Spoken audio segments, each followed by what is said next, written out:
النهاردة هحكي لكم 3 قصص عن أماكن مش هتقدروا تروحوها وناس راحت هناك.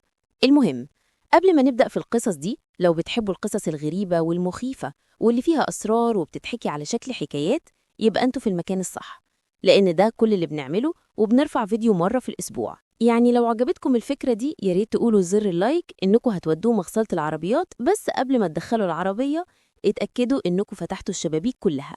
وكمان لو سمحتوا اشتركوا في القناة وفعلوا كل التنبيهات عشان ما يفوتكمش أي فيديو من اللي بنرفعهم كل أسبوع. تمام، يلا بينا على قصص النهاردة. حوالي الساعة 10 بالليل يوم 9 سبتمبر 1975، في شاب عنده 24 سنة اسمه روجر بالدوين، ومعاه زميله في الشغل بيتر هولمز عنده 29 سنة. كانوا بيزحفوا بسرعة على إيديهم وركابهم في ممر عشان يوصلوا لباب شقتهم. والسبب إنهم كانوا بيزحفوا ومش بيمشوا أو بيجروا عادي هو إن دي ما كانتش شقة عادية خالص. الشقة دي كانت زي علبة حديد متوصلة بكام أنبوبة حديد، وكانت على بعد 200 ميل من ساحل اسكتلندا، يعني في نص المحيط كده. وكمان كانت تحت المية، والسبب في كده إنها كانت متوصلة بمنصة بترول في البحر. ومنصات البترول دي غالبا بتحتاج غواصين زي اللي بيشتغلوا في أعماق المية عشان يشتغلوا على المنصة تحت المية. بس لو تعرف حاجة عن الغوص تحت المية، خصوصاً الغوص في العمق، هتعرف إنه مش بالبساطة إنك ترمي خزانات الأكسجين على ظهرك وتنزل المية، تشتغل وترجع تاني. لأ، لو بتشتغل على منصة بترول في العمق، زي مثلاً لو لحام تحت المية، أو أي حد بيشتغل فترة طويلة في أعماق المية، في مخاطر كتيرة جداً لما تنزل من السطح لتحت في مكان فيه ضغط عالي جداً، وبتبقى بتتنفس خليط غازات مختلف ممكن يأثر على جسمك بطرق سيئة جداً. الشغلانة دي خطيرة، دي الحقيقة. النزول للعمق والرجوع تاني للسطح عملية خطيرة جدا لو مش عارف انت بتعمل ايه. عشان كده أصحاب منصات البترول بيبقى أسهل عليهم يبنوا شقق مضغوطة تحت المية للغواصين يعيشوا فيها. يعني لما ينزلوا للمنصة بينزلوا مرة واحدة بس ويعيشوا في الشقة دي. تخيل كوباية بتدفعها في المية، في زي جيب هوا جواها، صح؟ يدفعوها في أعماق المية. الغواصين بيسبحوا لفوق تحت الشقة دي في أعماق المية ويعيشوا هناك، يغوصوا من هناك، يرجعوا للشقة، بس أجسامهم ما بتسيبش عمق الشغل أبداً لحد ما تخلص نوبتهم، سواء كانت أسابيع أو شهور أو أي مدة يقضوها هناك. وبعدين بيضطروا يتخلصوا من الضغط مرة واحدة بس. يعني باختصار، بتروح الشغل، بتنزل العمق، وتفضل هناك فترة طويلة، ولما تخلص شغلك بترجع السطح. وده السبب إن الشقة دي كانت موجودة، وده نوع من الإعداد للراجلين دول. كانوا عايشين تحت المية. بس في اللحظة دي روجر وبيتر ما كانوش بيفكروا في شغلهم في الغوص، كانوا بيجروا في الممر الأنبوبي الحديد ده اللي بيودي على شقتهم. لأن عبر جهاز الاتصال الداخلي، الناس اللي فوق على السطح، المشرف بتاعهم قال لهم إن في تسرب في الممر، فكان لازم يجروا على شقتهم ويقفلوا الباب وراهم قبل ما الهوا يخلص في الممر ويختنقوا. فكانوا بيزحفوا بأسرع ما يقدروا، وأخيراً وصلوا لباب شقتهم، فتحوه، دخلوا جوه، قفلوه، أحكموه. ودلوقتي هم قاعدين هناك وظهورهم على الباب، بيتمنوا إن التسرب ده يكون محصور في الممر بس، وبيبصوا لفوق في ركن الغرفة الحديد الصغيرة بتاعتهم، مكان معيشتهم الرئيسي اللي فيه أسرة، وفيه كمان مدخل للمية قدام عينيهم مباشرة. وفي كاميرا في ركن الغرفة دي بتبص عليهم، وهم عارفين إن ما عندهمش طريقة يتكلموا بيها مباشرة مع المشرف بتاعهم اللي فوق، بس عارفين إن المشرف عنده وصول للكاميرا دي وبيبص عليهم على شاشته الأبيض وأسود. فكانوا بيبصوا على الكاميرا دي ويتمنوا إن المشرف بتاعهم بيراقبهم وبيعمل كل حاجة لازمة عشان يحتوي التسرب ده رسمي. يعني روجر وبيتر يقدروا يقفلوا الباب بتاعهم، بس ما بيقدروش يأمنوه بالكامل. الإحكام الكامل بيجي لما حد من فوق، المشرف بتاعهم، يحقن هيليوم في الغرفة بتاعتهم، يعني يزود الضغط في الغرفة اللي بيخلي الباب يتقفل كويس، وبعدين يبقوا في أمان. فكان روجر وبيتر بيستمعوا كويس عشان يسمعوا صوت حقن الهيليوم في الغرفة، وفي الآخر سمعوه وكان فيه زي صرير على الباب، وكان شكله إن الباب اتقفل كويس ودلوقتي هم في أمان. فبعدوا عن الباب وبصوا للكاميرا وقالوا شكراً، وقالوا طيب يا رب يكون التسرب اللي في الممر ده هو المشكلة الوحيدة هنا. والحقيقة إن حاجات زي دي مهما كانت مرعبة، يعني أنت تحت المية وعبر الانتركام بيقولوا في تسرب، ده ممكن يبقى مرعب جدا، بس الشغلانة دي خطيرة جدا، وللأسف التسربات والحاجات دي بتحصل كده. فراجر وبيتر كانوا متعودين نوعا ما على إن حاجات زي دي تحصل، وكان لازم يتمنوا إن الناس اللي فوق يعملوا اللي عليهم عشان يحلوا المشاكل ويحافظوا على أمانهم. في النقطة دي روجر وبيتر كانوا عارفين إنه مفيش زي حالات طوارئ تانية هنا، يعني التسرب اللي حصل في الممر ممكن يتحل، ولو اضطروا يقدروا يسيبوا الشقة بمعدات الغوص بتاعتهم ويرجعوا للسطح. يعني كان في طرق يخرجوا بيها، وكانوا بيفكروا طيب الغرفة بتاعتنا اتقفلت كويس، سمعنا الهيليوم بيتحقن، الباب اتقفل ورا، يعني احنا كويسين. ومرة تانية ما بيقدروش يتكلموا مباشرة مع المشرف، والمشرف ما بيقولش حاجة عبر الانتركم. ففكروا إن خلاص كويس إننا نقعد نشيل معداتنا ونروح ننام. وده اللي عملوه، شالوا معدات الغاز بتاعتهم، طلعوا على أسرتهم وطفوا النور. في نفس الوقت اللي كانوا بيطلعوا فيه على أسرتهم، المشرف بتاعهم اللي فوق واحد اسمه ريد أرنولد اللي كان بيتكلم معاهم عبر الانتركام كان قاعد بيبص على لوحة تحكم كبيرة فيها كل أزرار ومقاييس وشاشات بتتحكم في الشقة بتاعتهم تحت المية. وللأسف بالنسبة له، على الرغم إن التصرف في الممر كان شكله محصور نوعاً ما، بس لسه في تسرب. لاحظ إن في مشكلة تانية ما كانش قالها لروجر وبيتر لسه، وهي إن باب الشقة على الرغم إنهم قفلوه بوضوح ورد حقن هيليوم في الغرفة واتبع كل الخطوات، بس شكله إن الباب ما اتقفلش كويس، يعني في تسرب بطيء. ومع الوقت لو المشكلة دي ما تعدلتش، الضغط هينزل بشكل قوي في الغرفة دي، وده ممكن يبقى قاتل لراجل وبيتر. يعني دي حالة طوارئ بس نوعاً ما بطيئة. فريد أخد دقيقة يفكر في الموقف، والحاجة الوحيدة اللي يقدر يعملها عشان يقفل الباب ده ويأمنه كويس هي إنه يحقن هيليوم أكتر في الغرفة بتاعت روجر وبيتر. مش كتير عشان يأذيهم، بس كفاية يدفع الباب يتقفل أكتر. وده اللي عمله، حقن هيليوم زيادة شوية وبيبص على مقياس الغرفة بيبقى أكتر ضغطاً، بس المؤشر اللي بيوري إن الباب اتقفل ولا لأ ظل يوري إنه لسه ما اتقفلش. وفي الوقت اللي كان ريد بيفكر هيعمل إيه تاني، بص على الشاشة اللي فيها البث المباشر للغرفة اللي يقدر يشوف فيها راجل وبيتر، الكاميرا اللي في ركن الغرفة، ولقى الراجلين نايمين على أسرتهم. بس فجأة من غير مقدمات قاموا هما الاتنين نزلوا من أسرتهم وجريوا على الباب اللي فيه التسرب، وبدأوا يحاولوا يفتحوه. بس من البث اللي بيبص عليه شكله واضح إنهم مش قادرين يفتحوا الباب، زي ما يكون عالق. وراد بيفكر في نفسه، ده ملوش معنى، عندي ضوء المؤشر ده بيقول إن الباب مش مقفول، يعني حتى لو كان صعب يتفتح مش المفروض يكون مقفول بالضغط، المفروض يقدروا يفتحوه. إيه اللي بيحصل هنا؟ فريد بدأ يتوتر شوية لأنه مش فاهم إيه اللي بيحصل، وبينما بيراقب روجر وبيتر لقاهم من محاولة فتح الباب بشكل محموم فجأة وقفوا في نفس اللحظة، استداروا، مشيوا على أسرتهم ومسكوا المراتب شالوها. وبعدين روجر وبيتر طلعوا على نوابض السرير الحديد وبدأوا يتمرمغوا عليها. دلوقتي لازم نقول إن في إصابات متعلقة بالغوص، زي مثلا لو قعدت في العمق كتير أو زيادة في ثاني أكسيد الكربون في جسمك. في كتير من الحاجات اللي ممكن تعبس بدماغك. فريد فكر، يا لهوي، في حاجة حصلت خلت الراجلين دول يتصابوا بإصابة متعلقة بالغوص، يعني بيتصرفوا زي المجانين. أكيد في حاجة غلط، يمكن بيتنفسوا خليط غاز غلط، يمكن في هيليوم زيادة، يمكن في CO2 زيادة، يعني مش عارف إيه اللي بيحصل، بس في مشكلة هنا بتعبس بدماغهم. ده التفسير الوحيد ليه ممكن يعملوا حاجة غريبة زي دي. ففي النقطة دي قرر ريد إن اللي يقدر يعمله هو إنه يكمل يحط هيليوم أكتر في الغرفة عشان يقفل الباب. يمكن في غاز سام بيدخل المكان بتاعهم بيخليهم يهلوسوا أو يتجننوا أو مين عارف إيه. فكان بيضغط على الزر ده، بيزود هيليوم أكتر وأكتر في الغرفة. وبعد ما عمل كده لكام دقيقة ولسه بيبص على الشاشة وروجر وبيتر لسه بيعملوا التمرمغ الغريب ده على إطارات أسرتهم، في الوقت ده ريد ركز جدا على أجهزة التحكم بتاعته، زي ما يكون في حاجة ناقصاه.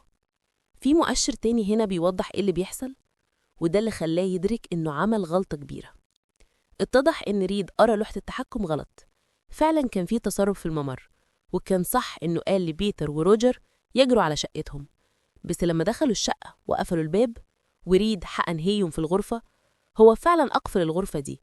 ما كانش فيه أي مشكلة في شقتهم، كانوا في أمان تام، ما كانش فيه مشكلة، بس هو قرأ لوحة التحكم غلط.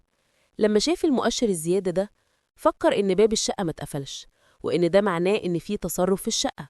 بس لأ، الأجهزة كانت بتحاول تقوله إن لسه فيه تسرب في الممر بره شقتهم مباشرة. فاللي عمل يريد لما زود الهيليوم في الشقة اللي فيها روجر وبيتر هو إنه عمل غرفة ضغط قاتلة. والسبب إن الراجلين بدأوا يتصرفوا بالطريقة دي هو إن الغرفة كانت بتبقى أسخن وأسخن بسبب الضغط ده. كانوا حاسين بيه بيتراكم جوه المكان ومش عارفين إيه اللي بيحصل. حاولوا يخرجوا بس ما قدروش يفتحوا الباب لأنه كان مقفول بالضغط. وبعدين شالوا المراتب من على السرير وبدأوا يتمرمغوا على الحديد عشان يبردوا، بس كان ساخن جدا ومضغوط جدا لدرجة إنك تتخيل الفوضى والذعر اللي حسوا بيه. يعني نظريا يمكن كانوا يقدروا يلبسوا معداتهم ويغوصوا بره، بس لازم تفتكر إن ده بيحصل فجأة وهم فعليا بيغلوا وهم عايشين، يعني زي وضع القتال أو الهروب بالكامل. والراجلين دول كانوا بيحاولوا يبردوا بس ما قدروش، وكل مريض كان بيزود هيليوم في الغرفة كان بيزود الضغط وبالتالي الحرارة في المكان الصغير ده.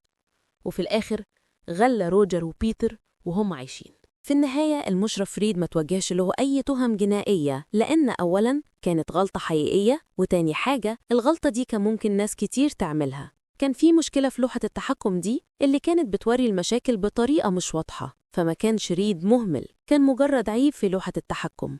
الساعة 11:40 الصبح يوم 29 نوفمبر 1986 رئيس إطفائيين متطوع عنده 36 سنة اسمه جاك شوفال وقف عربية الإطفاء بتاعته على طريق ريفي جنب مزرعة كبيرة في ريف إنديانا. جاك كان هناك مع مساعده دونالد شنيتكر. بعد ما وقف جاك بص على الطريق ولقى صاحب المزرعة جيفري وولف واقف على جنب الطريق بيلوح ليهم وبيستديروا بيشاور على أرضه. فجاك ودونالد بصوا من الشباك في الاتجاه اللي جيف كان بيشاور عليه ولقوا مبنى تخزين كبير بعيد شوية، واضح إنه جزء من المزرعة، وكان في عمود دخان خفيف طالع من فوق المبنى. فجاك ودونالد قفزوا من عربية الإطفاء وجريوا على جيفري، والتلاتة ركضوا عبر الأرض على المبنى ده. ولما وصلوا كان واضح جدا إن في حاجة بتحترق جوه المبنى، بس المبنى ده كان مليان أغراض لحد السقف، يعني ما كانش فيه طريقة تدخل المبنى من قدام. الحقيقة الطريقة الوحيدة اللي تقدر تبص بيها جوه المبنى عشان تشوف إيه اللي بيحترق هي إنك تطلع سلم بيوصل لفوق المبنى اللي كان طوله 80 قدم، وفي شباك فوق خالص بيبص على المبنى من جوه. فجاك وجيف قالوا إنهم هيطلعوا السلم ده. دونالد مساعد رئيس قعد تحت، وجاك وجيفري طلعوا فوق وبصوا جوه وشافوا لو يقدروا يعرفوا إيه اللي بيحترق عشان يقدروا يقرروا هيعملوا إيه، يعني هيحتاجوا معدات إيه ويعملوا إيه. فجاك وجيف طلعوا السلم لفوق خالص، وصلوا للشباك وجاك بص جوه، ومرة تانية واضح إن في حاجة بتحترق بس مش قادر يعرف منين جاية. شاف الدخان طالع جنبهم بس في أغراض كتير جدا جوه المبنى، مش عارف الدخان ده جه منين.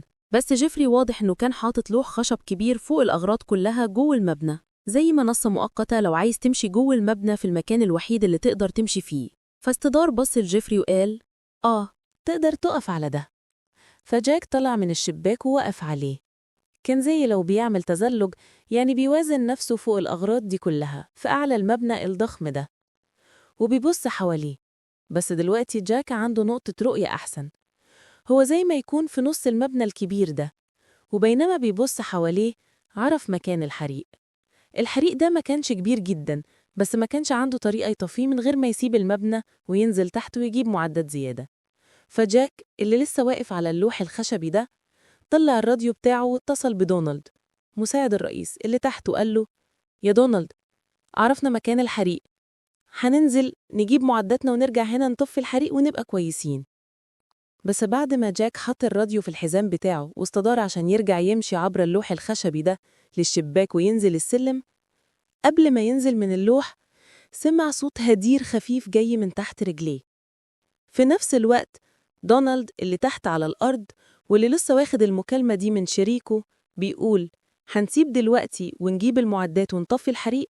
دونالد واقف تحت بيبص لفوق على المخرج اللي طلعوا منه جاك وجيفري، ولحد دلوقتي ما شافش حد منهم خرج من المبنى، كل اللي فيه صمت. سمع زي صوت هدير خفيف جوه المبنى وما كانش عارف ايه ده، بس محدش بيخرج من المبنى. وفكر ان ده غريب جدا، يعني جاك لسه قايل انه خارج عشان يجيب المعدات، هو فين؟ فدونالد ماسك الراديو وبدأ ينده على جاك كذا مرة: يا جاك، انت فين؟ قلت هتخرج، انتوا فين يا رجالة؟ ايه اللي بيحصل؟ بس ما جاش رد. فدونالد عرف بسرعة ان ممكن يكون في طوارئ جوه المبنى، يعني الكل اللي نعرفه يمكن الحريق أسوأ بكتير وهم محاصرين، أو مين عارف إيه اللي بيحصل. بس حسب القوانين دونالد ما كانش ينفع يطلع السلم على طول ويدخل ينقذ الموقف، لأنه مش عارف هيدخل على إيه. لازم يتأكد إنه يطلب مساعدة، يجيب ناس تانية هنا، وبعدين يقدر يشرح إيه اللي بيحصل بدل ما يطلع هو بنفسه ويبقى ضحية تانية.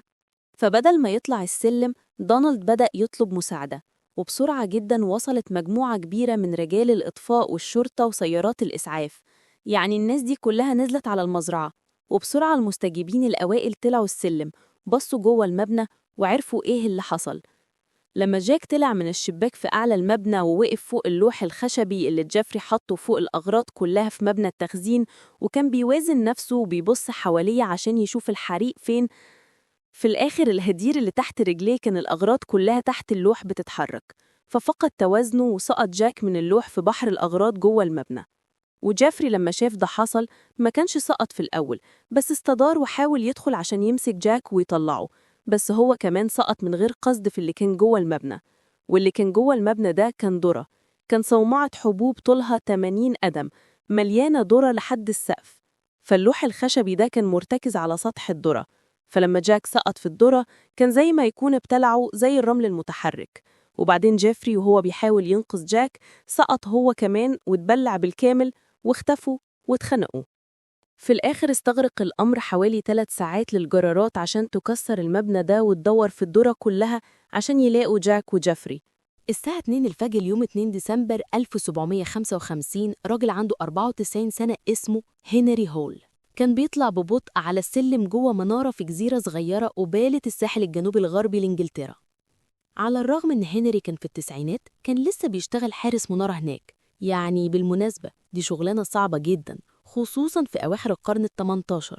يعني لو حصل أي طوارئ على الجزيرة دي مفيش تقريبا أي تواصل مع البر الرئيسي، والمساعدة ما بتوصلش بسهولة، يعني أنت لوحدك نوعا ما. حراس المنارات في الوقت ده كانوا بيبقوا زي الناس القوية اللي بتعرف تعيش في الظروف الصعبة، وهنري في سن 94 سنة لسه بيشتغل في الشغلانة دي، بس لأنه كان بيحبها. والحقيقة لحد النهاردة هو لسه مسجل كأكبر حارس منارة نشط في التاريخ. في الليلة دي بالذات الاتنين حراس المنارة التانيين اللي كانوا معاه في الجزيرة ويشتغلوا معاه كانوا سكرانين وفاقدين الوعي في أسرتهم، يعني شربوا طول الليل وكانوا خارج اللعبة. بس هنري كان متوقع ده، كانت شغلته في الليلة دي إنه يعمل الوردية الليلية اللي هي زي الوردية الأسوأ، يعني طول الليل كل نص ساعة لازم أولاً يفضل صاحي، وتاني حاجة يطلع لفوق المنارة ويتأكد إن الضوء لسه شغال. وده اللي كان بيعمله دلوقتي. كان رايح لغرفة الفانوس في أعلى البرج المنارة نفسها، ولازم تفتكر إن ده كان سنة 1755، يعني قبل الكهرباء. فالضوء اللي كان بيطلع من المنارة دي كان فعلياً من كام شمعة كتير كانوا في طورية كبيرة معلقة من فوق البرج، وفوق الشمعات كان في قبة كبيرة كانت أعلى المنارة، والقبة دي كانت مبطنة برصاص، وكمان كان في كتير من الشبابيك حواليها. فالرصاص ده كان بيعكس الضوء ويطلعه من الشبابيك. يعني وظيفة هنري أو أي حارس منارة لما يجي دوره كان لازم يطلع لغرفة الفانوس ويتأكد أن كل الشمعات مضلمة. فالضوء اللي كان بيطلع من المنارة دي كان فعلياً من كام شمعة كتير كانوا في ثرايا كبيرة معلقة من فوق البرج، وفوق الشمعات كان في قبة كبيرة كانت أعلى المنارة، والقبة دي كانت متبطنة بالرصاص، وكمان كان في كتير من الشبابيك حواليها، فالرصاص ده كان بيعكس الضوء ويطلعه من الشبابيك. يعني وظيفة هنري أو أي حارس منارة لما يجي دوره كان لازم يطلع لغرفة الفانوس ويتأكد إن كل الشمعات مضلمة، ولو مش مضلمة يولعها تاني. ده كان كل الموضوع. هنري كان بيفحص المنارات من عقود، يعني الفحص ده كل نص ساعة للشمعات كان حاجة عادية جدا بالنسبة له. فكان رايح لفوق ومش فاكر حاجة غير إن دي هتبقى حاجة عادية، هروح أفحص النور أنزل عملها تاني بعد نص ساعة طول الليل، بس كده. ما كانش متوقع إن حاجة تحصل. بس في الليلة دي حوالي الساعة 2 الفجر وهو بيطلع السلم، وهو قرب يوصل لفوق خالص وبيستعد يلف حوالين الركن عشان يشوف الثريا الكبيرة دي اللي بيسموها شمعدان. ولما لف حوالين الركن بدأ يشم ريحة دخان، وبعدين لما لف بص على الثريا المضلمة دي الشمعدان وما شافش الدخان جاي منين لحد ما بص لفوق على قبة الرصاص اللي كانت قاعدة فوق الشمعات وتعكس النور. والقبة الرصاصية دي كانت موجودة من زمان. المنارة دي كانت قديمة، وشاف إن في تراكم سخام على الجانب التحتاني من القبة دي من الشمعات اللي كانت قريبة منها جدا. وواضح إن شوية من السخام اللي كان متراكم تحت القبة بدأ يتوهج. ما كانش لسه مولع، بس بدأ يتوهج، وكان في دخان بيملأ غرفة الفانوس. فهنري مش عارف ليه قرر إنه أحسن حاجة يعملها هي إنه يفتح شباك، لأن كل الشبابيك كانت مقفولة في الوقت ده، وفكر إنه يطلع الدخان بره. ففتح شباك، بس لما عمل كده ده خلى زي تأثير فراغ، والهواء اتسحب كله جوه غرفة الفانوس. والأكسجين زي ما يكون عامل مساعد للنار، يعني بيسرع النار. فالأكسجين اتسحب لفوق والقبة ولعت في ثواني. يعني هنري زي ما يكون رمى عود كبريت مولع على القبة. ده اللي يعادله اللي عمله.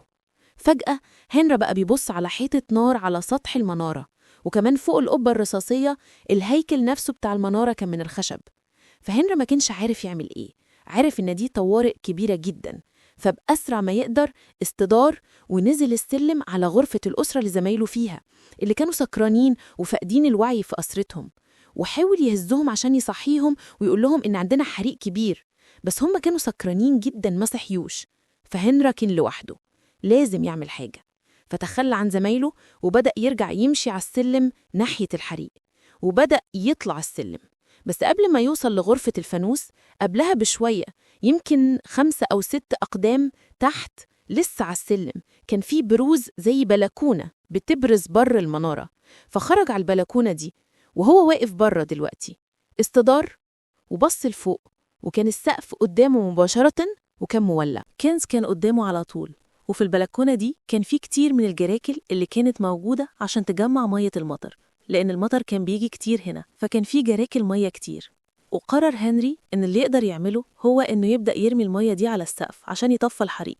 فواحد ورا التاني كان بيشيل الجراكل دي ويرمي المية على السقف، وما كانش بيفرق كتير، وكان تعبان ومرهق جدا، وحرارة النار كانت قوية جدا، زي ما يكون عارف إنه مش بيفرق كتير هنا. بس فجأة سمع زمايله الاتنين جايوا يطلعوا السلم وهم في حالة ذعر تام، وعلى الرغم إنهم سكرانين واضح إنهم بدأوا يفوقوا لما شافوا المشهد ده. فجريوا غريزياً على البلكونة مع هنري، وكلهم بقوا بيمسكوا الجراكل وبيبصوا لفوق وبيرموا المية على السقف. وهنري في لحظة وقف نفسه أقرب شوية للحافة، وكان زي تحت القبة مباشرة بيرمي المية لفوق، وما كانش بيفرق. كان زي ما مفيش حاجة بيعملوها تقدر تطفى النار دي. وأخيراً هنري مسك جردل الأخير، وبآخر طاقته وقف تحت القبة مباشرة، وهو زي ما يكون دراعاته مفتوحة في البلكونة، وبص لفوق ورمى المية على السقف. وهو بيعمل كده فجأة حس بألم مبهر عم جسمه كله، بس بطريقة ما حس إنه مركز في بطنه، بس أكيد كان في جسمه كله. واسترار وبص على زمايله زي ما يكون في صدمة، مش مصدق إيه اللي بيسبب الألم ده. وزمايله بصوا عليه ولقوه بيتوهج، في دخان طالع منه، فواضح إنه مولع. فبدأوا ياخدوا الجراكل بتاعتهم ويرموا مية على هنري، وهنري زي ما يكون بيقول يا لهوي أنا مولع، وحس بالألم الرهيب ده في بطنه. وفي الآخر صرخ لهم لازم نخرج من هنا، سيبوها، لازم نمشي. فالتلاتة سابوا الجراكل، سابوا النار وجريوا بره المنارة، واتجهوا لكهف على ساحل الجزيرة دي، وقعدوا في الكهف ده طول الليل، والمنارة بتاعتهم بتحترق لحد الأرض.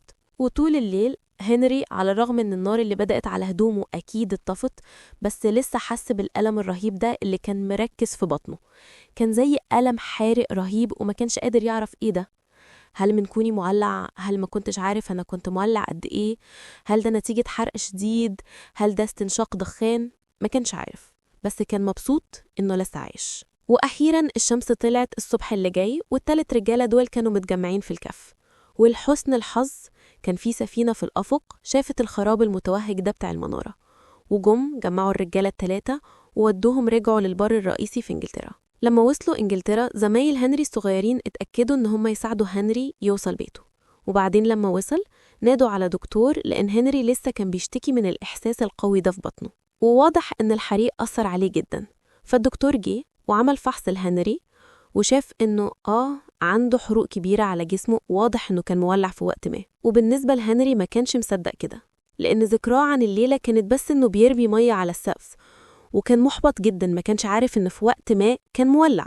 فجأة حس بالألم المبهر ده، وبعد شوية اترش بالمية وخلاص، بس لسه كان عنده الألم الرهيب ده في بطنه. والدكتور قال له بص، مش عارف بالظبط الألم ده جه منين، بس غالبا لما كنت مولع أو قريب من النار كنت بتستنشق دخان كتير، وده ممكن يسبب إحساس حارق قوة في رئتيك. فحط المرهم ده على حروقك واعتنى بحروقك، وفي الآخر حروقك هتشفى، والإحساس ده في بطنك زي اللي في جواك من استنشاق الدخان هيعدي. ففي الأيام اللي جت بعد كده، هنري عمل زي ما الدكتور قاله، حط المرهم على حروقه واستريح وشرب مية كتير، واستنى بس إن كل الآلام دي تروح. بس خلال الأيام اللي جت ما بقتش حالته أحسن، بالعكس بقت أسوأ. مش بس الألم في بطنه ما راحش، كمان جاله حمى شديدة جدا. وفي الآخر بعد 12 يوم من الحريق هنري مات. دلوقتي من ناحية، موت هنري ما كانش صادم جدا، يعني كان عنده 94 سنة. الناس بتموت لما تبقى في التسعينات، دي حاجة طبيعية. بس في نفس الوقت كان زي راجل نشط وقوي جدا، يعني زي يمكن يكون مات من إصابات شكلها سطحية نسبيا. يعني أكيد اتحرق، كان عنده حروق حقيقية على جسمه، وواضح إنه استنشق دخان. بس الدكتور قال إن ده ما كانش المفروض يكون كفاية يموته، كان لازم يتحمل ده ويبقى كويس. يمكن يكون مات من أسباب طبيعية، بس ده شكله غلط، لازم يكون في حاجة تانية حصلت. ففي الآخر الدكتور قرر يعمل تشريح لجثة هنري.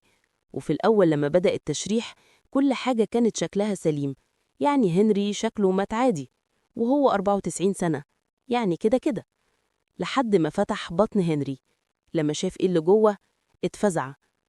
اتضح إنه خلال الحريق، لما كان هنري في البلكونة بيرمي جراكل مية على السقف عشان يطفى النار، في لحظة قبل ما يحس بالإحساس الحارق ده في بطنه، بص لفوق وهو بيرمي المية وكان بقه مفتوح. وفي نفس الوقت نقطة من الرصاص المنصهر من القبة اللي كانت مولعة نزلت ووقعت في بقه وابتلعها. قطعة رصاص منصهرة طولها 4 بوصة نزلت في بطنه، دمرت معدته وبعدين بردت واتصلبت في معدته. ده كان الألم اللي كان حاسس بيه، وبعدين كمان اتحرق في نفس الوقت تقريبا. وفي فوضى اللحظة، على الرغم من الألم المبهر ده اللي حاسس بيه في بطنه، الكل كان بيبص عليه وبيقول يا لهوي انت مولع، دي المشكلة. رشوه بالمية. وحتى بعد ما النار اتطفت وهو بيشتكي من الألم ده في بطنه، مفيش حد فكر إنه ممكن يكون حاجة غير إنك كنت لسه مولع. لازم يكون ده استنشاق الدخان أو الحروق أو أي حاجة. مفيش حد فكر إنه ممكن يكون حاجة تانية. النهاردة قطعة الرصاص دي معروضة فعلا في المتحف الوطني في اسكتلندا. شكرا جدا إنكم شاهدتوا. قولوا لي رأيكم في حلقة النهاردة في التعليقات، وافتكروا عندنا مئات الفيديوهات تقدروا تشوفوها دلوقتي. بس لو عايزين توصية مني على فيديو واحد يستاهل وقتكم، يبقى ده اللي هنا، فشوفوه. تمام، لحد المرة الجاية أشوفكم.